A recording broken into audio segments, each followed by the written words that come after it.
Painting po ng mga fans. Fans? Yeah, from Cory, President Cory Aquino. Fans ni Cory?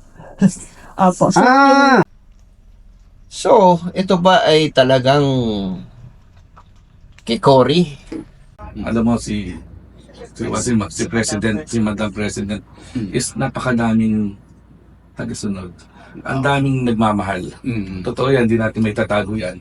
Ang daming nagmamahal sa kanya. So, ibang collector, masaya na. Magkaroon lang sila ng gamit. Oo, di ba? Yun na yung mga memorabilia na mga, lalo na kay Cory Aquino. Okay, naiintindihan ko kayo at actually marami nga talagang ganyan yung mga nagbebenta dito na usually may mga bagay silang ayaw sana pakawalan pero kailangan pakawalan.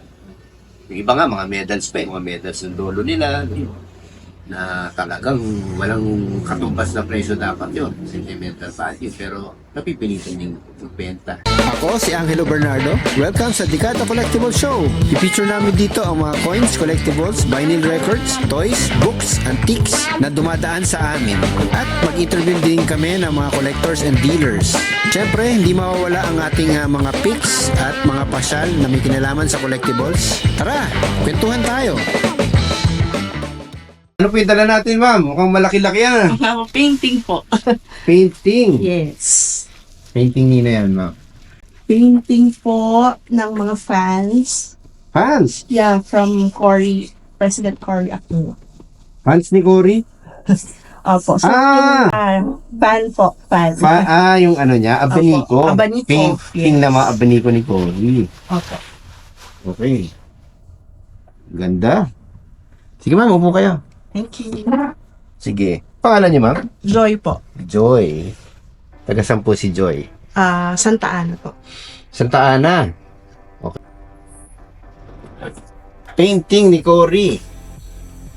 Ano pong background nitong ano to? Painting sa abanico ni Cory, no? Opo.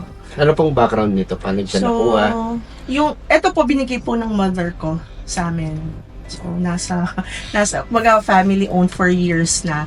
So, dati po kasi siyang nag-work sa isang shipyard. Parang siya po yung assistant to the president. So, Okay. Shipyard. Sige. opo. So, yung pong president na yun, ano po siya, parang in-law siya ng mga kawang ko. Pwede So, bang i-ano yan? Pwede bang hulaan kung anong shipyard yan? Southwest Group of Companies siya. Hindi mo yung rason. Hindi, I see. Okay, sige. More on cargo, cargo. LPG yata. Okay. So, yun po. So, ito po yung isa dun sa batch na pinamigay nila for their special partners clients. So, Pinamigay nila. opo. Kumbaga, gift po. Normally po kasi, di ba, yung mga CEOs, presidents, nagbibigay sila ng parang something to remember, like, kumbaga, kung Japanese yung partner nila, they give something valuable to their partners as a gift for Christmas, holidays. So, ito, kanino binigay? Sa mother ko po, ayan po yung, yung kasama dun sa batch na yon. So, nabigyan po siya. Sa mother niya. Pero ano yung mga pinamimigay? Mga paintings? Iba-iba po. paintings. Iba-iba. Pero sa inyo, May single, may single. Cory paintings lahat yun? Or? Yes, Cory paintings po. Sa dami rin pala pinainting ni Tita Cory. Pinaano lang po yan. Hindi kami ang, nung nabigay po sa amin yan, nakakwadro na. Kaya makikita nyo po yung yellow din. Okay. Yellow yung Pero parang yellow naman yata talaga. Hindi po, ito po yellow talaga yung color niya because of, di ba yung color po ni President Cory is yellow. So yung background niya talaga yellow. So talaga sinadyang yellow. Yes. Okay. So ano to, 1998 pinagagawa, no? Ayan po yung mga Cory, dates. no? 1998. So yan, no? 1998. Lahat. Isa 1999? Opo, parang 1979. 1979 yung isa. Oh. 1999, 1998, Hindi, 1999. 1999. Oo. Pero parang 7 to. Hindi ko na mapansin. Pero mukhang 1999 din. Oo. 98, 98, 99. So ano siya nito? Presidente pa ba siya nito? I'm not sure. Di na. Hindi na ata. Para si Erap na yung happy presidente siguro niyan. Oo, si Ramos at si Erap. Kasi 1992 siya, in 1986 to 1992 yata siya. Tama. 86 to 1990. Ito siya medyo, na siya nito. Retired na siya nito. Galing. So, ito ba ay talagang kay Cory? Painting. Hindi po kasi kami expert, so we have, kumbaga parang lang siya, pinasa lang, ito yung Pinasa kwento. lang. So, Sa bagay, wala no? namang, kumbaga, wala namang kaming way to verify it kasi hindi naman kami expert ng painting. So, Okay. Sige. So, ano po ba? Magkano po ba ito ko sakali? wala ko kaming idea, sir, honestly. Siguro lang, let's put it this way. Kumbaga, supposedly, dapat nga, namin siya kumbaga, ipasa siya from generation to generation kasi very important Okay. Pero, kumbaga, nagpaalam kami sa mother namin na to help a family member, we wanted to sell this. Okay. Parang bilang tulong na rin. Yes. Pero hindi yata kayo unang lumapit sa akin, parang meron pang isa. Yung brother ko. Brother mo yun? Yes. Okay. Kaya lang po, camera siya. Camera shy. Hindi naman po. Okay. Hindi naman So, hindi naman record mag-video sa atin. Optional naman talaga. Yun. So, wala kayo idea doon sa presyo? Wala po. Hindi pa kami nagbenta ng painting all our lives.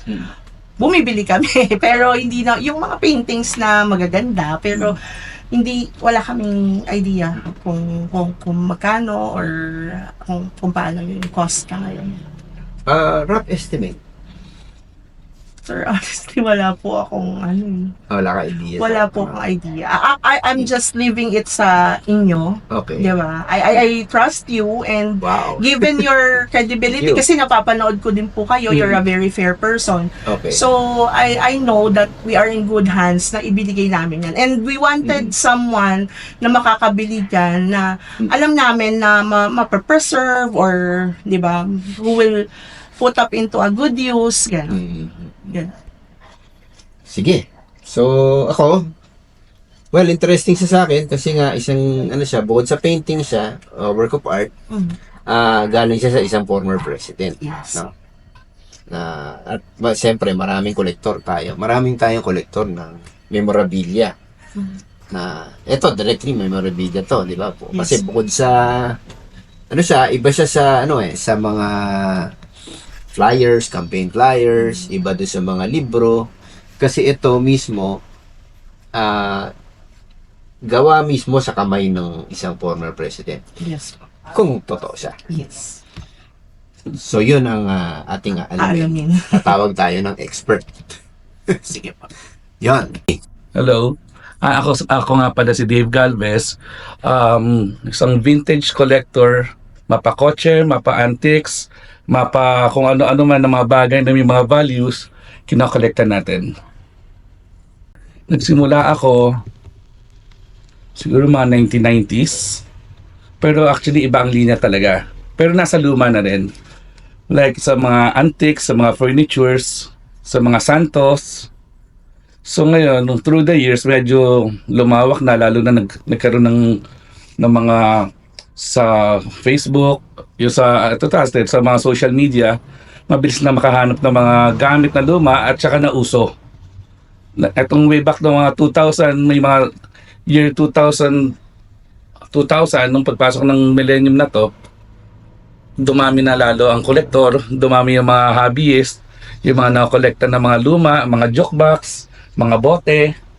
Ito, lahat ng nandito sa shop ni Angelo, ito yung mga typical na mga kinokolekta ng mga kolektor. Hello. Hi, ma'am. Hello po, sir. Ano bang mapaglilingkod to, Sir Angelo? Sir Dave, baka pwede mo naman akong tulungan dito. Ano ba to? Ito yung tinawag mo. Ito yung Cory Aquino painting sa Okay. ko. Oo. Sa pagkakaalam ko, ang mga abaniko na ganito, palagi na lang siya halos ginagawa ni Madam Cory as souvenir sa mga kaibigan. Halimbawa, kaibigan tayo, instead na yung mga paintings na mga paintings na kagaya ng ganito nagawa, ito ang madalas niya na pinamimigay. So pamigay lang. Di Sa pamigay. So, sa presyo, like yung mga totoong painting, oil on canvas, medyo malayo ang agwat nila. Okay. Oo. Pero ano, si Cory ba, si Madam Cory ba, nagpipainting ba talaga siya sa canvas talaga? Or talagang mga ganyan, mga odd objects yung pinipainting yan? Sa pagkakaalam ko, may mga paintings talaga siya, although pang sarili lang. Pang sarili. Talagang panglibang niya lang, naglilibang siya, tapos natutuwa siya kasi meron siyang talagang talent na or hilig na talagang ikinasasaya niya. Isa yun sa pagpipinta. Usually yung mga ganito, kasi kung mga canvas na medyo malalaki na siya, siguro mas masaya siya kung ipamimigay yung mga ganito, yung mga abaniko. Original ba? Yung paint? Paid? Okay, very good.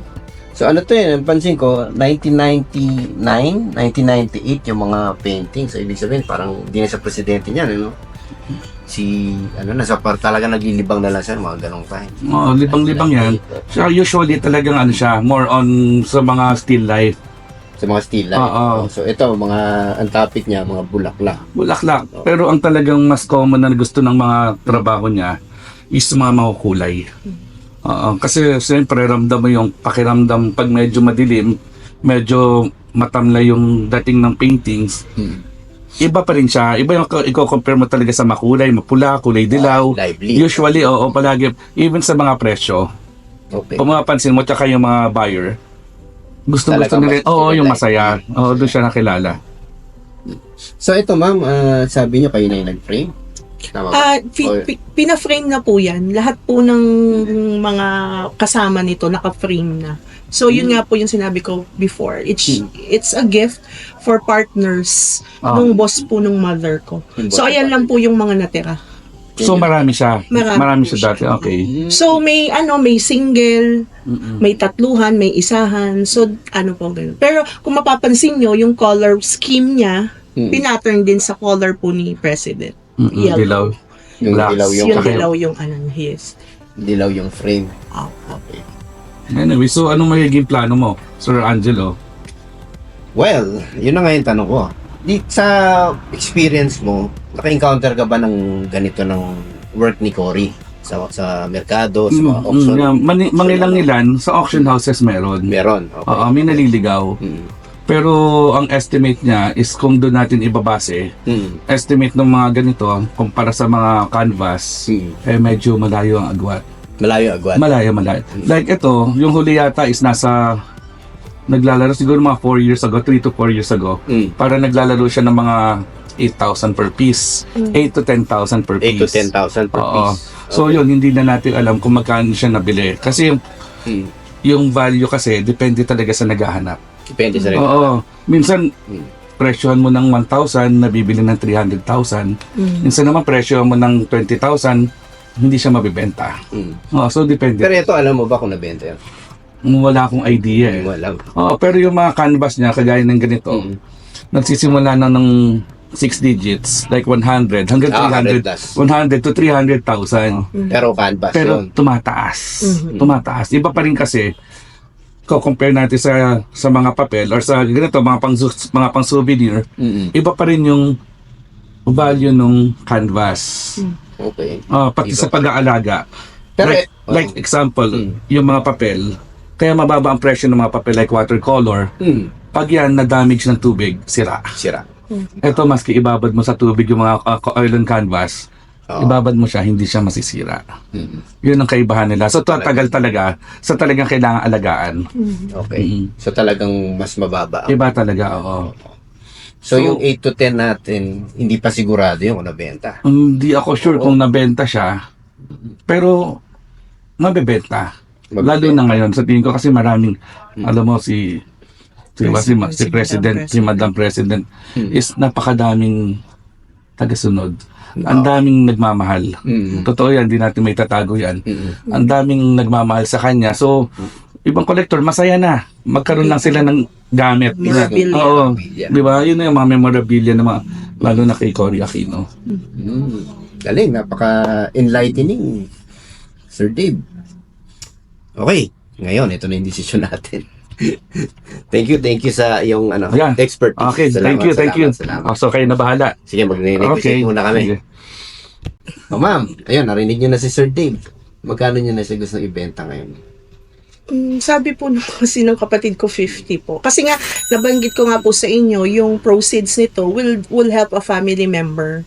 Oh, yeah, Diba? As much as possible, although we wanted to keep it in our home, kasi nga, syempre, para ma-enjoy ng mga future generations ng family, we also wanted to parang do something good about it na makakatulong dun sa parte ng pamilya. Okay, So, naiintindihan ko kayo. At actually, marami nga talagang ganyan, yung mga nagbebenta dito, Opo. na usually, may mga bagay silang ayaw sana pakawalan, pero kailangan pakawalan.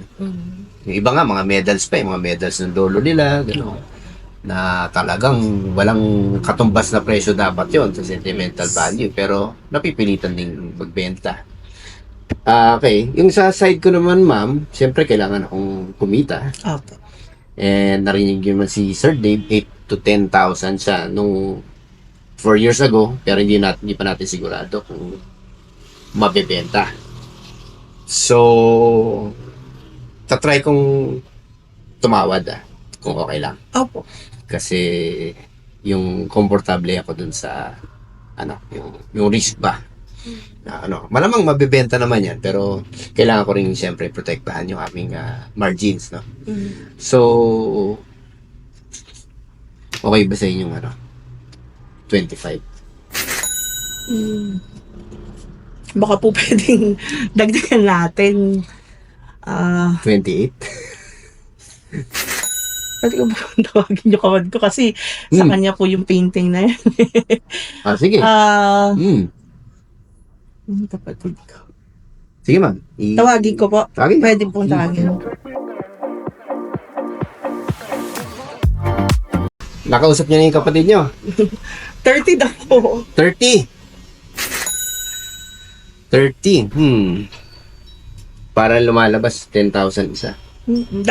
Ano naman po, di ba sabi nyo nga 8 to 10, 8 to 10. 4 years ago. Para 4 at years least- ago. So parang inflation, siyempre mataas na bilihin ngayon. So tumaas na rin siguro yung mga value. painting.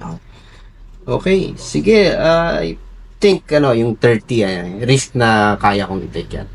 Thank you. Okay po. Sige. Sige. So initially, nung pumunta po kami dito, wala kaming idea kung magkano po yung paintings, and ang main purpose namin is to help a family member for this painting. So yung experience naman in dealing with Sir, very okay, very professional, very kumbaga fair. Aside from wanting to help a family, we wanted someone who can, yung matatrust namin to ensure na yung painting mapupunta dun sa, maiingatan din siya. Kasi it's valuable for our family. It's a memory for my mom. And at the same time, now, it will help a family member. So thank you for a very smooth transaction, and thank you for making us a part of something beautiful.